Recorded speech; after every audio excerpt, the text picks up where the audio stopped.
You gotta take it in, oh, this is gonna be a good life, this is gonna be a good life, this is gonna be a good life, so yo, just gonna get you can't find, the city is on fire tonight, really good life, good life. Okay, I really overdid the theme of the songs this time, right?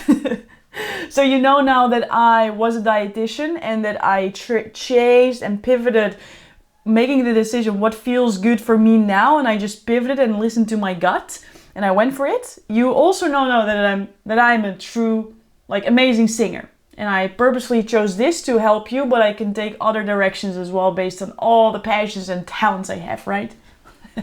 Anyways, fun fact before I'm going to tell you how to best prepare in 3 different scenarios, I want to tell you 2 things. One is, it really works, okay? That pitch game that I just talked about, the 1500 that we could win, we won. Second thing is this song, The Good Life, this is actually my alarm when I wake up. This is just a free fact. Did you know that you can actually use a song as an alarm to prime yourself right when you wake up? This is my, 3.5 minutes to legitimately snooze and then to prime myself that this is a good day. When I know this, I wake up and I start it. Okay? So that was already golden nugget for you right there. And we did not even start. It's a good day. See, it is, it's true. And now you're gonna focus on it. So, the 3 scenarios. The first one, we're gonna talk about when you have a speaking engagement booked far from now. So it's like 4 weeks, 6 weeks, a month, 2 months, whatever it is. And you know it's already coming and you're wondering, how can I best prepare when I have a lot of time? The second scenario is, what if you have a podcast interview? So you don't prepare this one thing that you share in one chunk, but you actually have to prepare a dynamic where people are asking you questions and you're going to answer. And then the third one is, what if you have a speaking engagement that pops up right in front of you and it's too good not to grab it, but you're like, I don't have so much time. How can I best prepare? Okay, so we're going to go through them. First one. There's a speaking engagement coming up for you far into the future. What can you do best? And to pre-frame you over here, I'm going to share some strategies that really work for me, that really work for people I work with, that I help to do this process. And you, my friend, you are your own leader. What I'm going to invite you to is to see everything that you're learning as clothes. That when you look, into a shop, you're like, I don't know if that's gonna fit. I'm gonna try it out. I'm gonna dress it. I'm gonna put it on. I'm gonna see how it looks. Maybe I'm gonna walk around a little bit. And then I feel if it's nice or not. You're not gonna see and like, no, I don't like it. What I'd love to invite you to is to try it out, because you've never done it before. So in the beginning, or you have and you're like, oh my God, I'm doing these things already. Oh my God. Or you haven't and you're going to practice a new skill, which in the beginning always is a little uncomfortable, always is a little bit new and doesn't feel maybe completely authentic to you or that it flows. And that needs to be built first. So are you ready to listen through the lens? How can I implement this for myself? Raise your hand if so. Make it rain. Okay, perfect. So 4 weeks from now, what do I personally do? What I personally do is I start right away. Okay, I start with first downloading every single idea that's in my mind, because when we don't first what we call brain dump, like literally dump what's in your head on a piece of paper, or what I do in an online sheet so I can look at it and I can add stuff to that and I can easily find it back. You don't have openness to think of new creative ideas. So we first want to brain dump everything in your head. And then what I always like to do is I create this thought that I want everybody at the end of my presentation to remember. There's a lot of things that I will say. But if I would end with, if you forget everything, but just remember this, then what is this, right? So I know my aim, I know where I want to go. This is the through line, the thought that I want everybody in their mind at the end of when I'm finished. And then I'm going to look, what are my building blocks to get there?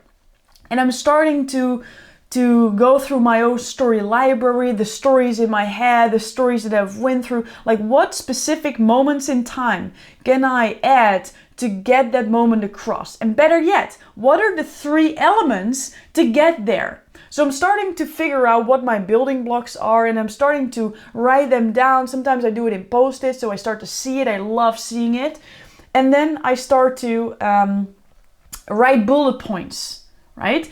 And I start to just let that sink in. Because what I figured out is not always can I just sit and do this one thing in one time. Most of the time I need to kind of like spur up some dust in my brain, let it settle again and go again, and then let's settle it again. I love when I can prepare very far in advance, and maybe that whole process takes me 20 minutes. But then my subconscious can work on it, and it really start to get into my body. I start to then the next week, for example, start to really say the like 1 or 2 stories out loud. And this is, I'm so excited for you to hear this. What I always do is I look at my calendar and I see what meetings I already have planned. And then I look at my storyline, basically the stuff that I created for myself. And I look at what part of this through line, what scene, what story, what teaching point can I use in the meetings that I already have planned that makes total sense for that meeting too. So instead of scheduling this extra preparation time and you needing to wake up at 4 a.m., like sleep is important, right? We want to leverage time that we already have. I look at that time and I think, what scenes can I use in moments that I already have planned, so I actively out loud practice those parts, just different chunks. What? Yes. So far from now, you're already starting to practice, you already start to create some clarity without needing to chunk extra time for that. How cool is that? So when you are doing your keynote, you actually have done it in multiple ways so many times already. You have tested different pieces, so it's not coming from zero and you need to be so anxious about going it right or not, because you've already practiced it so many times. Now, what I saw going wrong with a team, like a duo that I helped doing a duo presentation, 2 guys, they created this whole script for themselves. And then they said, Lori, would you give us feedback? And I did. And the thing that they did is they already practiced this script over and over and over and over again. And they remembered it in that specific way.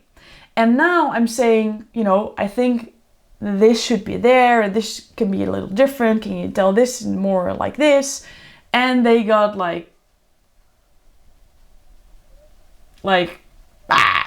right? Because their whole script was so perfect and they practiced it so many times. Now I was playing with their memory, which wasn't really nice. So what I also really love when you have a lot of time is start really with a vague aim and then start to play around with some bullet points. And when you feel, this storyline really makes sense and you visualized it and you see it and sometimes you speak it out loud, you start to become more and more detailed with it.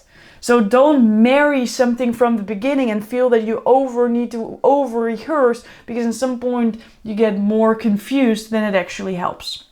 Now, another thing, and this is, I think, that ties back to this one really, really well, because when you prepare, a thought that might come up in your head is, I might sound like a little robotic because you heard that I practiced it a lot, right? Now, my question to you, do you feel that I'm robotic over here? Do you feel that I memorized script and that I'm telling this, like word for word, and that right here I have a teleprompter and I'm reading it and I'm just so good with it that I just look you in the eye all the time? No, I don't.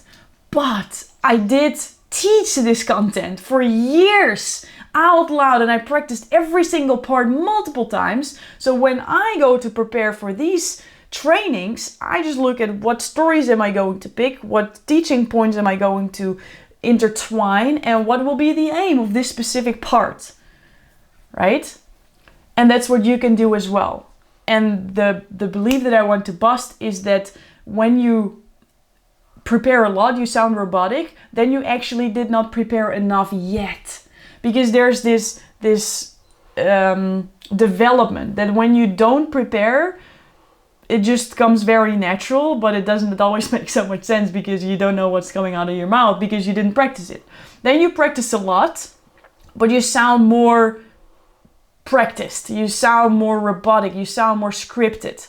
And then when you let it go again and you practice even more, then you start sound organic and neutral and authentic again, but you also know what you're saying because you practiced it out loud. So that's the first one. When you have a lot of time, I would start right away, make it vague, start to look at every time you already have scheduled, implement all those different scenes as moments, that bullet points, and practice them in the time that you already have. And then when the time comes, make it more specific, make your decisions, this is what I'm going to do, and then practice it out loud multiple times over and over again. You can do that by yourself, into the mirror. I love to do it when I'm walking. I'm maybe this weirdo on the street that talks to herself, but I don't care. I love that.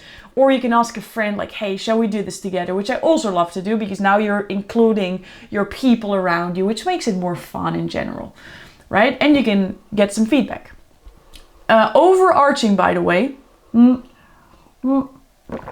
do want to practice out loud, and the reason for that is that your muscles need to remember it too. There's a very big difference by thinking and visualizing in preparation, which is also really important.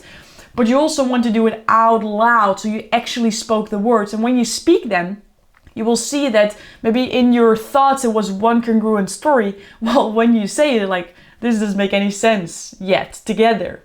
And then you have to figure that out before you stand on stage, and you do that there. Don't do it there. So that was scenario one. How many scenarios are we going to talk about? Say it out loud. 3. If that was what you were saying, then you get 10 points from me. They're coming into you in 3, 2, 1. You have to catch them.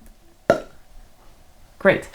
So the second scenario is the podcast. You're asked to do a podcast interview. How do you prepare? There's a couple of different thoughts that I have around it. The first one is that more often than not, you get the same questions on every single podcast. Okay, and I'm gonna tell them to you right now. So write them down. The first one. Who are you? Different way of saying it. Tell us something about yourself. Different way of saying it. Can you tell the audience a little bit more about who you are and why you're so passionate about this topic? Or why you're here? Question number 1. Question number 2. What is a really big struggle that you had to go through in order for you to be amazing as you are now? What is the one thing that you had to overcome to get to the place where you are? What is something that people don't know about you, but you went through that wasn't nice and you needed to overcome? That's question 2. Question number 3. Going through that journey, what are 3 things that you love to share with our audience that they can learn from right now? Or what is the breakthrough? What is this new epiphany that you had going through that process? And then last would be something around, are there any other thoughts that you would love to share with our audience? Now, I'm not saying you just get 4 and these are the exact ones, but overall, they're always about, tell us something about who you are. Then, what's the problem that you overcame? What's the solution that you have now? And what call to action or what extra things do you have to share with our audience? Now, the beauty of this is that when you know elegant storytelling, elegant way of framing it, which, we're all about over here, transformational speaking, when you know how to do that elegantly, you can pre-pick different parts of your stories that you're already sharing on a regular basis, and you know exactly which stories, which Lego blocks, which scenes of your life you're going to put behind every question. And what I love to talk about when we talk about speaking is that I have 3 different C's. I go deeper in the speak up, right? 3 different sections where you tell something about who you are. So you're looking at different categories of your life, and you're making sure that there's a whole piece that people getting from you when they're listening to a podcast. So what I would say is, don't wait. Just know what stories, what scenes of your life, what Lego blocks, what teaching moments, what moments you have to share. Those moments you can already practice in every meeting, just like what we talked about before. And then when you have that podcast, you just know where to it's plug and play. It's like, oh, this is I already prepared butts. And the beauty of this is that it makes it fun for you. So every single podcast interview can be a little different, but you are prepared because you know what kind of questions are coming. Better yet, you know where you want to go with the interview, so you can answer in the way where you want to direct it towards, right? Then the last one, you have an opportunity that comes to you right in the moment, and it's too good to say no, but you don't know how to prepare. Now, I hope you already got a lot of insights about how you can make it more easy, fun, and impactful. And what I would love to share about this last one is the Parkinson's law. And this is the law that states that you fill the time that you have for the activity that you're going to do. So when you give yourself a month to prepare, you will fill a month. When you give yourself an hour, you will fill an hour. So with everything you've already learned and already know and about speaking and all those beautiful things, is when you want to prepare for something last minute, you're just going to do it faster with high emotional state. You're not going to write down a script that you're going to create in this emotional state. You're going to write it down, and then, you know, there's a little childhood trauma, learning English words. It's like, okay, I got it.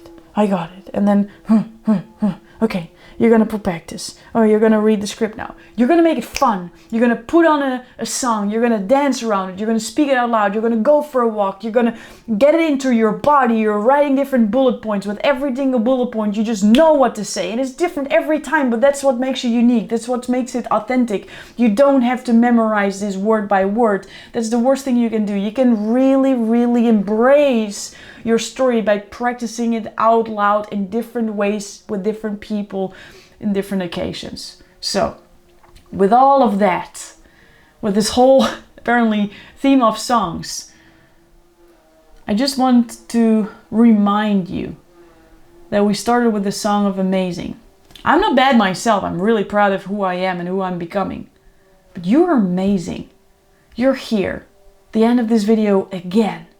You're putting in the work. You have a mission. I know you do. You want to help other people. And this is just one part that's necessary for us to go through as well. And do you want to just pinky promise to yourself and to me that you're going to do it in a way that really works for the way your brain works? And that you're going to make it a little bit more fun, because you know what? That's actually possible.